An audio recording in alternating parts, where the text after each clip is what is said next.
Pemirsa, Buleleng memiliki beberapa buah unggulan. Buah unggulan itu terdapat di Desa Bestale, Kecamatan Seririt, dan Desa Madenan, Kecamatan Tejakule. Sejumlah buah unggulan itu memperoleh sertifikat hak atas kekayaan intelektual HAKI. Perlindungan sumber daya genetik dari Kementerian Hukum dan Hak Asasi Manusia Kemenkumham RI. Penyertifikatan perlindungan varietas ini untuk menghindari klaim dari pihak lain.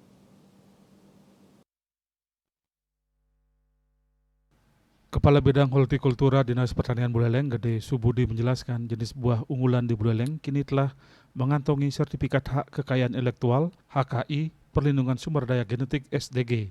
Buah unggulan itu meliputi varietas durian Bestale di Desa Bestale, Kecamatan Seririt, durian Ki Raja yang ada di Desa Madenan. Juga terdapat buah unggulan seperti manggis, gempeng, alpukat albo, alpukat alputi, dan alpukat jebel yang berasal dari Desa Madenan. Penyertifikatan perlindungan varietas ini digencarkan untuk menghindari klaim dari pihak lain, sebab produk buah unggulan ini diyakini hanya ada di Buleleng.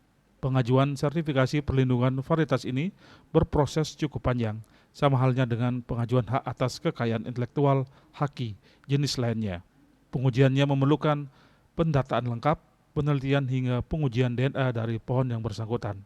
Pengajuan penyertifikatan varietas produk pertanian di Buleleng terus akan dilakukan terlebih Buleleng memiliki banyak produk pertanian unggulan terutama hortikultura. Kalaupun tanaman buah itu nantinya ditanam di daerah lain, namanya tetap memakai nama asal dari hasil pembibitan induknya. Dengan demikian minimal Buleleng punya sumber daya genetik yang diamankan untuk nanti diperbanyak sehingga bisa menjadi branding buah unggulan Buleleng. Komang Yuda melaporkan.